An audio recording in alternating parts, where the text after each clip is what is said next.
Сәлеметсіздер ме? Мен бүгін сіздерге Genially платформасын түсіндіретін боламын. Кез келген браузерге Genially деп жазамыз. Және де алдымызда тұрған бірінші сілтемеге өтеміз. Және де төбеде тұрған Sign up кнопкасын басып, Education батырмасын басамыз. Бұл жерде өзіміздің кез келген аккаунтпен тіркелуімізге болады. Google аккаунтпен немесе emailмен тіркелеміз. Education'ды басамыз. Өзіңіз таңдайсыз, мұғалімсіз ба, студентсіз ба. Бұл жерде өзіңіздің мектебіңізді немесе жоғарғы оқу орныңыз қай жақта оқитыныңызды таңдайсыз. Және осылай платформаға кіргеннен кейін алдыңызда бірнеше шаблондар шығады. Яғни бұл платформада шаблондар өте көп.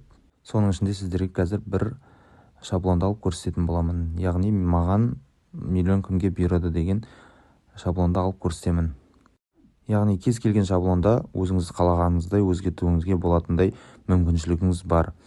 Бұл жерде өзіңіздің пәніңізге байланысты немесе тақырыбыңызға байланысты өзгертуіңізге болады. Яғни миллион күнге бұйырады деп қазақша жазамыз.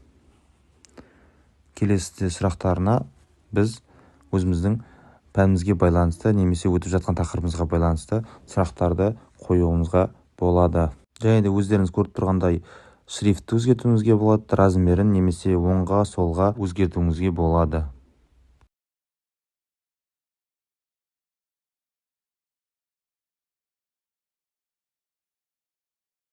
Ендігі біздегі келесі қадам бірінші сұрақты ашып, өзіміздің қымыжыдан немесе басқа бір сұрағымызды алып, копировать, вставить етіп қоюымызға болады.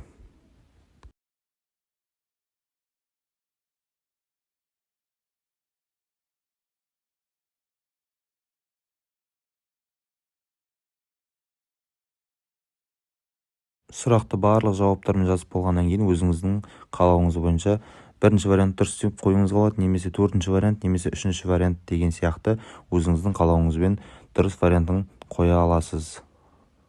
Дәл осылай қалған сұрақтарымызды да өзгертіп шығатын боламыз. Мен бұл жерде барлық сұрақтарды алмадым, тек қана үлгеретінде бастапқы 2-3 сұрағын ғана өзгертіп сіздерге көрсетіп жатырмын.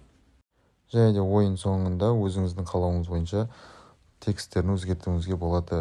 Алғы сөздер айтып, жарайсыңдар, немесе тағы басқаша өзіңіздің қалауыңыз бойынша өзгертуіңізге болады. Және де соңында өзіңіздің жасаған жұмысыңызды сақтап, сілтемесін алуыңызға болады. Және де өзіңіздің жасаған жұмысыңызды тексеріп алуыңызға да болады.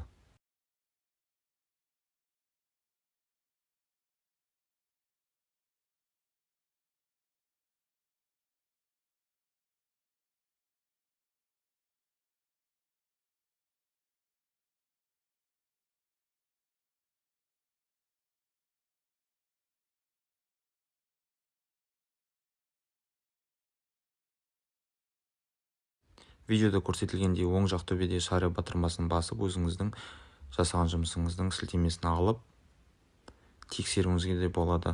Googleға қайтадан салып, сол сілтемеңіз тура апарып тұрма сол бетке, немесе апармай тұрма деген сияқты тексеріп алуыңызға да болады. Назарларыңызға рахмет, сау болыңыздар.